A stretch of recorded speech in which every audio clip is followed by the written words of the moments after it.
incontentes, nos deixa satisfeitos, né? Nos deixa, quase que a gente questiona, né? Por quê, para quê? Mas tudo que acontece na nossa vida, Deus permita que venha para a nossa vida, que nos aconteça, Ele permite por um propósito. O propósito é dele, né? O propósito é sempre dele. Para que a gente aprenda alguma coisa, para de lição para a nossa vida. Que a gente se torne um ser humano melhor, um cristão melhor, uma pessoa melhor. Eu estava meditando essa passagem de Jonas, eu quero ver com vocês aqui, a gente debater, né? E ver que Deus tem o controle de todas as coisas, tem tudo sob controle, né? E que no final Ele faz o que quer, o que lhe apraz.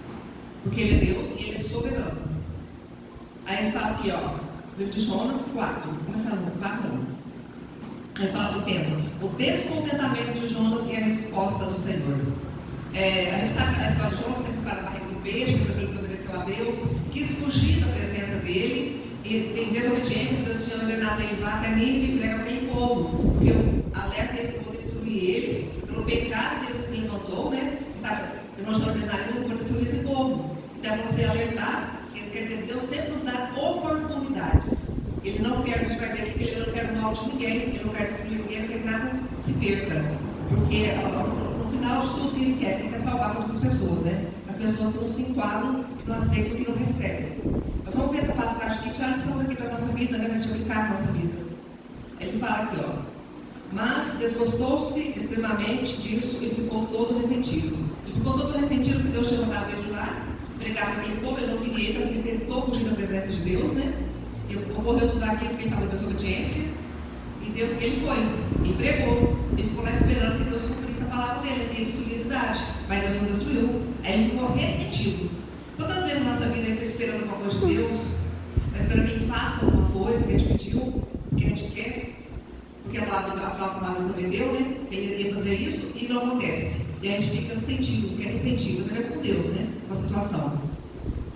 Aí no 2, e orou ao Senhor e disse, Senhor, não foi isso que eu disse, estando ainda na minha terra? Fiz uma pergunta para Deus, em oração. Por isso me repreeni fugindo para Tarsis, pois sabia que és Deus piedoso. Ele estava se justificando, porque ele tentou fugir daquilo que Deus tinha ordenado a ele, estava justificando, porque eu sei que tu és Deus piedoso. Aí ele fala aqui, ó, misericordioso, longânimo e grande em benignidade e que te arrependes do mal. Jonas assim, debatendo com ele em oração, né? Aí no 3, peço-te, pois, Senhor, tira-me a minha vida, porque melhor me é morrer do que viver. Quantas vezes na nossa vida a gente está sentindo assim, né? Melhor morrer do que viver. Aí já pessoas, muitas vezes estava se sentindo assim, né? As coisas não estão acontecendo, não está fluindo, Deus não está fazendo o que eu quero, Ele prometeu, não está fazendo, então é melhor morrer do que viver. Mas a gente vai ver aqui que de tudo Ele tem uma lição, Ele tem um propósito, e que no final das contas tudo vai prevenir e contribuir para o propósito de Deus, não nosso, é o de Deus. Aí ele fala no 4, e disse o Senhor, é razoável esse teu ressentimento? Fazendo uma pergunta para ele, é razoável esse teu ressentimento? Aí ele fala aqui, ó. Então Jonas saiu da cidade e assentou-se ao oriente da cidade, e ali fez uma cabana, e se assentou debaixo de uma sombra, até ver o que aconteceria à cidade. Está esperando a palavra de Deus, né? Deus falou que ia destruir, então está esperando que Deus destruísse a cidade. 6. E fez o Senhor Deus nascer uma boboreira, que subiu por cima de Jonas, para que fizesse sombra sobre a sua cabeça, a fim de o livrar do seu enfado. E Jonas se alegrou em extremo por causa da boboreira. Quer dizer, o cuidado que Deus estava dando, né? Devia ser um sol escaldante, né? E Deus promoveu ali um refúgio para ele, né? Levantou uma boboreira, né? Que serviu de sombra para ele, né? E ele se alegrou, mostrando que Deus tem cuidado de cada um de nós. Ele cuida, Ele se preocupa com cada um de nós. Ele faz as coisas acontecerem sempre para nos ajudar e para nos socorrer também, né?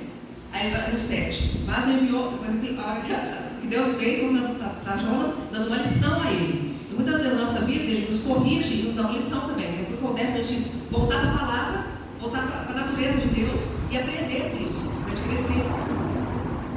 Mas Deus enviou um bicho no dia seguinte, ao subir da alva, o qual feriu a boboreira e essa se secou. Deus deu o suprimento, né? Deu socorro, mas depois enviou um bicho para matar. E aí fala aqui no 8. E aconteceu que, aparecendo o sol, Deus mandou um vento palmoso, oriental, e o sol feriu a cabeça de Jonas. E ele desmaiou e desejou com toda a sua alma morrer, dizendo, melhor me é morrer do que viver. Hoje em dia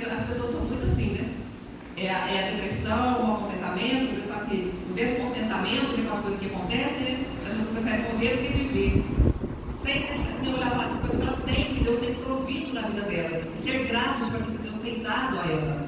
Porque Deus sempre nos dá suprimento. Ele sempre nos abençoa, está sempre na nossa vida, suprindo cada uma das nossas necessidades. E quando às vezes acontece coisa contrária do que nós queremos, a nossa necessidade, a gente faz, mas deixa como lição para a gente fica descontente. A gente questiona, a gente fica triste, descai o nosso semblante, né? E Deus está dando uma lição aqui. Sobre tudo isso aqui, é lição para nós, é lição para mim e lição para você. Aí ele fala no 9. Então disse Deus a Jonas: é acaso razoável que assim te enfades por causa da bomboreira, que eu fiz crescer para te dar o sol, né, para te proteger do sol, né? Você está chateado por causa disso, né? E ele disse: é justo que se enfade a ponto de desejar a morte? Quer dizer, né? Deus supriu e tudo através de uma morte, Deus não cumpriu o que ele tinha que cumprir, destruir a cidade, para que Deus destruísse, né? Porque afinal de contas ele passou por tudo aquilo, preparar a barriga do peixe, né? Por causa que Deus tinha o mandamento de Deus. No final ele não queria, mas ele foi, e Deus não cumpriu aquilo que ele falou que ia cumprir. Aí Deus deu uma lição para ele aqui. Ele fez voltar uma moreira, e cumprir ele e tudo mais, e quis morrer mais uma vez aqui, quando Deus não fez aquilo que ele falou que ia fazer, e pelo qual ele sofreu para poder obedecer a Deus, né? E a gente muitas vezes é assim com Deus, né? Aí no 9. Então disse a Jonas: é razoável que se te enfades? Você não pergunta para ele, por causa da bomboreira, e disse: é justo que se enfade a ponto de desejar a morte? A gente olha muito para nós hoje, para as pessoas hoje, né? As pessoas são meio que assim, né? Muitas vezes a gente mesmo que é de Deus, mesmo que é de Deus, está descontente, está insatisfeito, né? Porque às vezes Deus prometeu tanta coisa que a palavra às vezes não se cumpre, do nosso tempo, do nosso jeito, da nossa forma. Esse é o nosso mal. Esquece de orar por tudo que Deus já fez e tem feito o nosso suprimento que temos dado todos os dias. E ser grato, agradecer a Deus. A gente é meio assim também. Aí no 10. E disse o Senhor, aqui começa a lição, Deus dá uma lição para ele: tiveste compaixão da bomboreira, na qual não trabalhaste e nem fizeste crescer, que numa noite nasceu e numa noite pereceu. No 11, é aquele sobre nós. E não é eu de ter compaixão da grande cidade de Nínive, em que estão mais de 120.000 homens, que não sabem discernir sua mão direita e sua mão esquerda, e também de muitos animais? Mas eu não pergunto para ele. Quer dizer, Jonas sofreu, ele estava aqui descontente, sofreu tudo aquilo, né? Não queria obedecer a Deus, porque sabia da forma da cidade de Nínive, dos habitantes da cidade de Nínive, tentou fugir da presença de Deus, foi lá para o fundo do navio, escondidinho, para esconder, né, da presença de Deus. E aconteceu tudo aquilo, né, tudo ia se perder por causa da desobediência dele. Foi para a barriga do peixe, lá dentro da barriga do peixe, ele orou, Deus livrou ele teve que ir lá e teve que cumprir aquilo que Deus tinha ordenado a ele, obedecendo, né? Só que ele chegou lá e entregou, né, o povo de Nínive se arrependeu, se voltou para Deus, ele ouviu, né, a palavra, o povo, né, a começar do rei, né, acabou o povo fazer jejum. Ouviu a palavra, se voltou para ele, se arrependeu, e Deus não pegou, não subiu a cidade. E ele pegou uma lição para Jonas, Jonas esperando, né? Nossa, só foi tudo isso, né? Então Deus não vou ver, Deus destruiu a cidade. Ele deu uma lição para ele aqui. Aí ele pegou, estava descontente, estava triste, queria morrer, porque tudo que ele passou, chegou lá e Deus não fez aquilo que Deus falou que ia fazer. Aí Deus deu uma lição para ele. Muitas vezes na nossa vida, coisas que acontecem comigo, coisas que acontecem com você, situações que Deus permite que aconteça na nossa vida, eles querem que com isso a gente aprenda alguma coisa, a gente tira uma lição para a nossa vida, que se torne uma pessoa melhor, para que a gente possa ter a natureza e o caráter de Deus. E muitas vezes nós não somos seres humanos, somos egoístas, né? Nós temos o nosso lado caído. Aí ele está dando uma lição para ele aqui: você teve dó da bomboreira, você não nasceu, não cultivou, não plantou. Numa noite ela nasceu e numa noite ela morreu. Eu providenciei o recurso para você, né? Para você não ficar sofrendo ali, né? Depois do outro dia ela morreu, você teve dó, você teve compaixão. E eu? Sou o criador de todas as coisas, que vi todas as coisas, que vi o homem, que não quero ver o mal do homem, por isso eu te enviei. Deu uma lição para ele. Eles se arrependeram. É isso, esse é o propósito, o arrependimento. Eu não voltei atrás da palavra, não vou destruir a cidade, porque eu não vou ter compaixão de 120.000 homens. Compaixão das pessoas, amor pelas pessoas, amor pelas almas. Deus não quer que as almas se percam, que as almas não se perderem. Ele não quer morte, ele quer salvação. Tanto é que ele providenciou salvação para nós, né? E também, eu chamo atenção, ontem eu perdi minha cachorrinha, né? meu chinetinho. Eu chegava, ficava esperando, né? Ficava seguindo, né? E ela não era óbito, não. Uns 3 dias sofrendo, mas veio a óbito. E a gente sente, né? A gente sente, a gente ora a Deus, tudo mais as coisas acontecem. Mas eu sei que tem uma palavra, todas as coisas têm um tempo determinado para viver nesse mundo, nessa terra. E quem que determina? Deus. Deus dá a vida e Deus tira a vida. Ele é o Todo-Poderoso, Ele é soberano. Não me convém a mim questionar aquilo que Deus faz e por que Ele também não faz. Eu tenho que olhar para Ele, para a palavra e aprender com as situações que a vida coloca diante de mim. Eu não tenho que ficar descontente, não tenho que ficar revoltada, eu não tenho que ficar magoada. Porque em tudo Deus quer e colabora para o nosso bem e com um propósito maior. De ter uma natureza de Deus e um caráter cristão. No final, quem prevalece tudo aqui? Não só os homens, a gente ama para os animais também, porque os animais viessem a morrer também. Eu estava meditando nessa palavra do amor. A finalidade de Deus é o amor, né?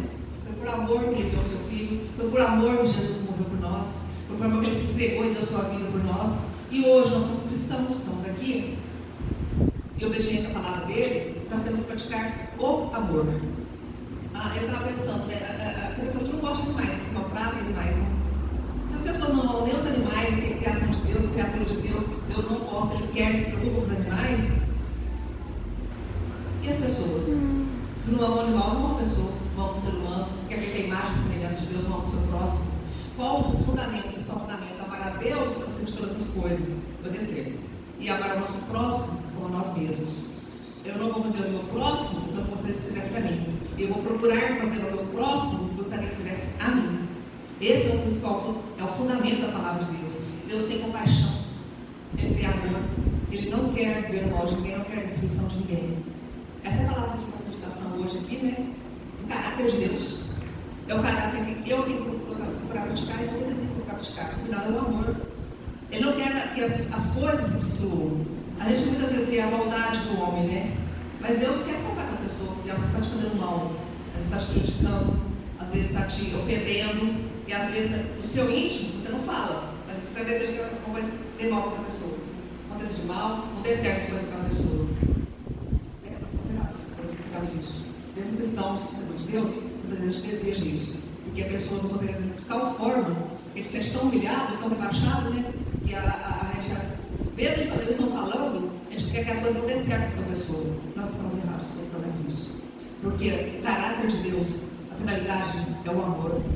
E é também a salvação. Ele não quer que ninguém se perca, não quer nenhum mal para o ser humano, nenhum mal para os animais, porque na verdade foi Ele que criou todas as coisas. E quando Ele não criou, Ele mesmo criou, Ele deu ordem para que se criasse. Ele é o Criador, Ele é o Salvador.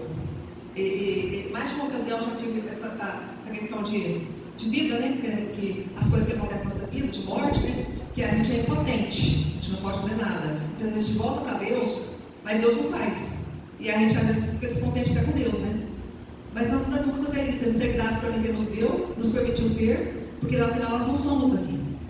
E todas as coisas têm um tempo determinado por Deus. E mais de uma ocasião eu falei, Deus deu a vida e Deus tira a vida do tempo dele, do modo dele, da forma dele. Eu não posso querer prolongar a vida e eu não posso querer chegar, até falar, para fazer uma eutanásia, né, para poder matar. Eu não posso tirar a vida de ninguém. Não foi eu que criei, não foi eu que dei a vida. Eu não dei o fôlego da vida. Por que eu vou tirar o fôlego da vida agora? Cometeu um crime, cometeu um assassinato. Eu não estou amando o meu próximo, eu não estou amando meus animais quando eu faço isso. E eu vejo que às vezes tem muitos cristãos, pena de morte. Muitos cristãos que são a favor da pena de morte. Não, eu tenho que ter amor, eu tenho que ter compaixão. Os pecados que o mundo cometeu aqui eram enormes. Mas Deus deu uma oportunidade para eles, e eles se arrependeram. E Deus se arrependeu daquilo que Ele ia fazer, Ele ia destruir o povo, a cidade, mas Ele ia destruir tudo. Mas Deus não quer isso. Nós também não devemos ter o mal do nosso próximo, desejar o mal ao nosso próximo. Porque Deus é amor. E importa aí que nós pratiquemos o amor. Amém? Agradeço a oportunidade, agradeço a Deus pela oportunidade que Ele me dá hoje, de estar aqui na presença dEle. O fôlego da vida, que mais uma vez Ele me deu, né? Enquanto eu tiver o fôlego da vida, eu tenho que prosseguir, procurando andar nos caminhos dEle, fazendo a vontade dEle, andando no propósito dEle. Amém?